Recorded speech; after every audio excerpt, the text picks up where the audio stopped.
Hello everyone, welcome to day 51 in the vlogging days, and I wanted to show you the photo that I want, but not today because it's not in the conditions. But this rock right here, I found it interesting. I didn't take the photo, but not just the rock itself, but the conditions that allowed the photo. For example, right now there's nothing, like this horrible light, as you can see. And but the interesting part, and there is a few, is that when when we have more wind, make it more difficult to vlog, but awesome for photography, because you have the waves crashing right here, as you will see right now. Of course, there is barely anything. Let me climb a little bit. So, right there, the waves crash and push the water here and put the water like that. Wait, there, like that, down. So, yeah, from the ground, you can see the water with the foam. I don't know the name, but basically the white part of the when it crashes, like that one. You see it coming down in different streams through the rocks. So when you edit in the photo, it will look really the red. Normally, like, you will not see it like this. You will see it with a more intense red, and of course the white water will make a beautiful contrast. And that's the idea, is that as I'm taking the photo, ideally will be another wave is crashing, so you will see the water coming down like this, and then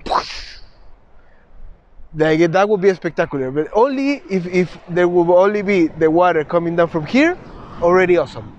But this is something that I was hoping not to have it, but I have to come in the morning. I'm not good at sleeping. Waking up like 5 in the morning, I can do it, no problem. But because I'm not full resting these nights, is more difficult. But have to be in the morning because sunset is in that direction. So by the time you have sunset with beautiful colors, this is already too dark.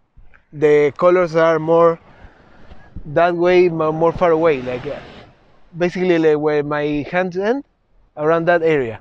So you don't have the sunset colors or the blue hour. It depends on the conditions, because for example right now it's kind of cloudy, could be rain maybe tomorrow. It look maybe tomorrow, something like that, and it's not full sure because of course this morning was full clear sky and like no problem at all.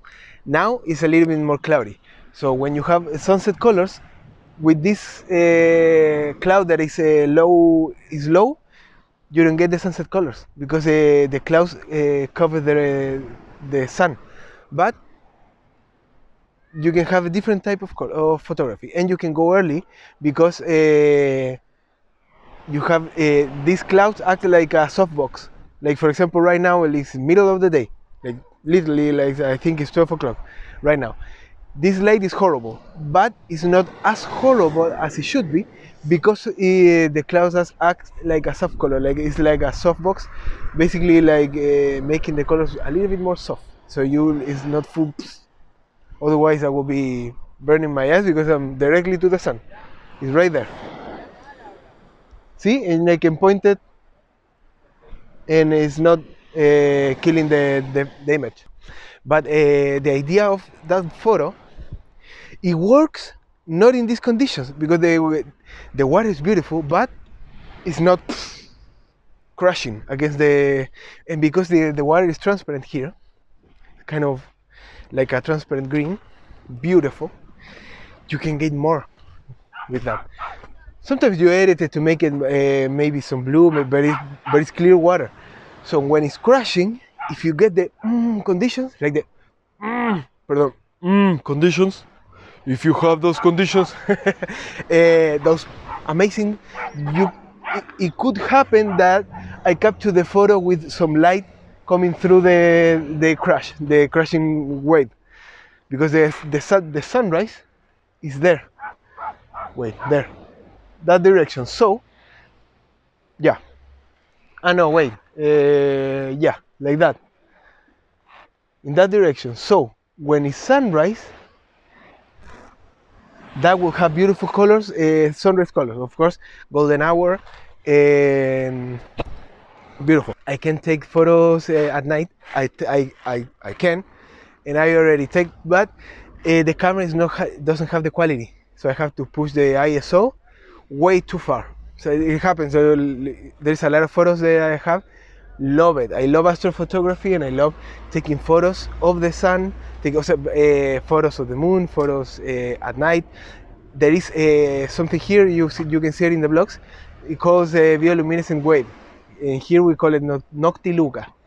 And basically when the wave crashes, that provokes this like a plankton to pop light. It's like having a light bulb. I don't know what, but it projects light. So, for example, sometimes where you have full moon and it's dark, because you can have the light from the streets like that one. Otherwise, it's not. It has to be very dark, and you can see. It's like having a light inside the water. It's beautiful. When you don't have it, a good trick, maybe if you're in Australia, and Australia happens too, you can take a flashlight and you put it when it's doing like this, and you're taking the photo and you pass it fast through the water, and that plankton reflects the water, it reflects the light. So when you're doing like that, reflected, and and appears in the water, in the photos.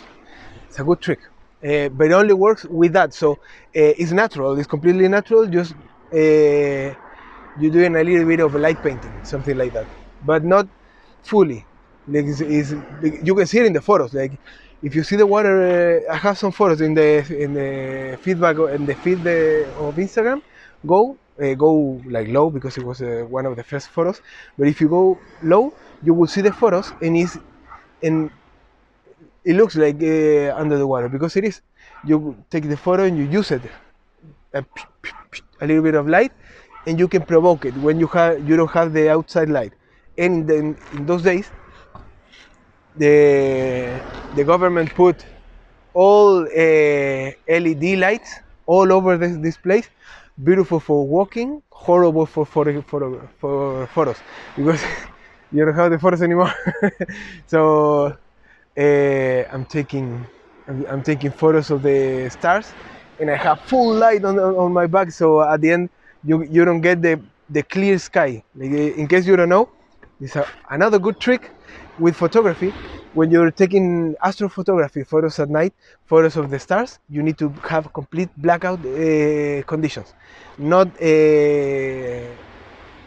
full moon, or having LED lights, or having city lights. If you can go far away from the city, perfect, because that way you will have all the conditions. So it's another good trick. But you need those conditions to take the photo. You can provoke it kind of like if you're in the house and you use the house to cover, for example, for the lights of the city, for example. Maybe the city, let's say the city is behind, like over there. Let's say none of these buildings are there. So you can use this structure to use it to cover those lights, but you will not recover you will not get a lot of the photos of the stars, because you will have the light of the city anyway. So that will cover everything. But you can get a little bit of beautiful colors. You can play with that too, because you have some oranges, yellows in the horizon. and you get the stars above, or everything is blue, so it's beautiful. Like I have photos of that too, so you can check. So subscribe to the channel right there. Leave a comment down below. Tell me where you're from, what type of photography you like, what is your favorite type of photography. Also, follow me on Instagram, follow me on Twitter. I'm always posting photos, so go there and subscribe to the channel. Really, like that's a huge help. So if you're still watching, thank you so much. I appreciate it a lot. And subscribe to the channel. It's completely free. You will be helping me like a lot because the channel grows. If the channel have more subscribers, that YouTube show the kind of channel to more people. So subscribe and hit the notification bell. That way you don't miss any other video. And have an amazing day, an amazing week, an amazing month. Enjoy, be happy, and go outside, spend time in nature because it's awesome. And charge your batteries, really. So I will see you for day 52, which is tomorrow. We're getting close to, it's a little bit of light. We're getting close to the goal, which is 60 days, vlogging every day. Maybe I will extend it to 90. It's interesting, like one step at a time, but it's getting interesting. And it's a good challenge. Okay, bye.